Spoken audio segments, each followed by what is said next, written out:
In this tutorial, I am going to show you how to hide apps on Android. For my case, I have an Oppo device. All I have to do is to go to the search, go to settings, search for hide apps, and then select the app I want to hide, and then it will be hidden. But if you don't have this feature, or like Google Pixel only have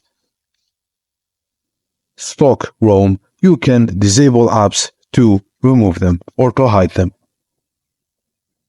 Open the app drawer and long press on the app you wish to hide, and then select App Info or navigate to Settings, Apps, and choose the app to disable and confirm your action.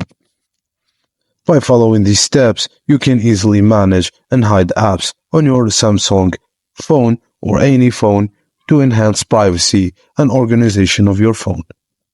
And that's it, guys, as simple as that. Thank you for watching, and please don't forget to like and subscribe for more.